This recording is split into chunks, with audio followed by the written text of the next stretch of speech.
Nous sommes à l'ère des préoccupations alimentaires. Je suis pas le seul à le dire. En 2016, la compagnie de publicité Havas Worldwide est arrivée à cette conclusion après avoir demandé à près de 12 000 personnes vivant dans 37 pays industrialisés quelles étaient leurs habitudes alimentaires. Alors que les générations précédentes se souciaient surtout de savoir si elles allaient être capables de manger suffisamment, nos préoccupations alimentaires, elles, ont complètement changé en quelques décennies. On se pose des milliers de questions sur le contenu de nos assiettes, on veut bien manger, même si on a chacun notre idée de ce que ça signifie, on entretient des craintes concernant les aliments produits de façon industrielle et on s'interroge beaucoup sur l'impact de nos choix alimentaires.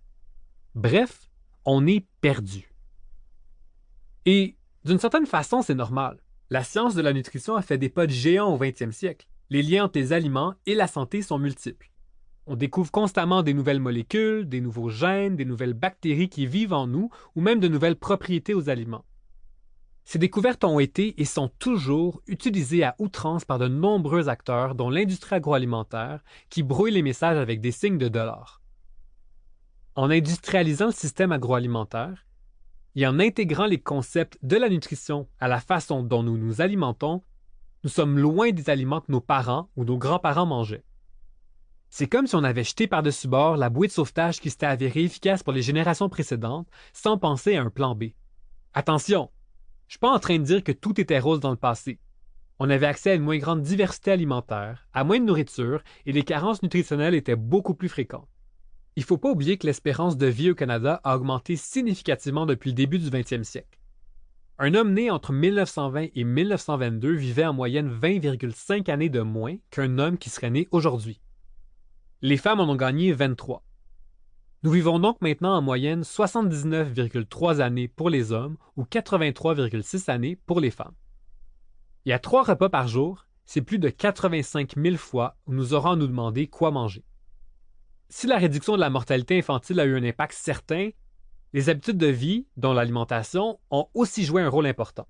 Cela étant dit, nous vivons dans un environnement alimentaire que les générations précédentes n'ont pas connu. Et la transition vers cette nouvelle façon de s'alimenter a eu des conséquences sur notre santé. Parallèlement à l'augmentation de la durée de vie, un autre phénomène s'est accentué, celui des maladies chroniques, pour lesquelles les habitudes de vie, dont l'alimentation, ont un rôle important à jouer. Tout le monde connaît au moins une personne qui souffre d'une de ces maladies ou qui en est morte. Qu'on le veuille ou non, il s'agit d'une forme de sensibilisation. Même si on a toujours tendance à croire que ça arrive seulement aux autres, on cherche quand même à mettre toutes les chances de notre côté pour être épargné. Nous sommes des petits control freaks de notre santé. Dans ce contexte, il me semble que cette obsession collective pour l'alimentation et la nutrition a plus de sens. Et notre environnement physique et virtuel s'assure qu'on ait accès à un flot incessant d'informations pour étancher notre soif de savoir. Pour vous donner une idée, voici quelques statistiques sur les maladies chroniques au Canada. En 2007, 1,3 million de Canadiens ont déclaré avoir eu un diagnostic de maladie du cœur et, entre 2007 et 2009, 6 millions ont reçu un diagnostic d'hypertension artérielle. On estime que 45% des Canadiens et 41% des Canadiennes seront atteints d'un cancer. En 2008-2009, 2,4 millions de Canadiens ont reçu un diagnostic de diabète et jusqu'à 95% d'entre eux souffrent du diabète de type 2, soit celui qui est affecté par le mode de vie. Le gouvernement canadien estimait qu'en 2018-2019, ce chiffre atteindrait 3,8 millions. En 2015, on estimait que 61% des Canadiens étaient obèses ou souffraient d'embonpoint.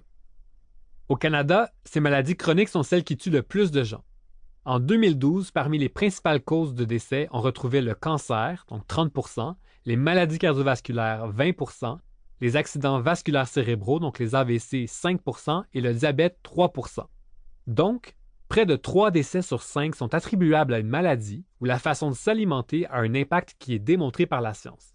Pour continuer à écouter ce livre audio gratuitement, cliquez sur le lien dans la description et vous pourrez l'écouter en entier sans frais grâce à l'essai de 30 jours d'Audible.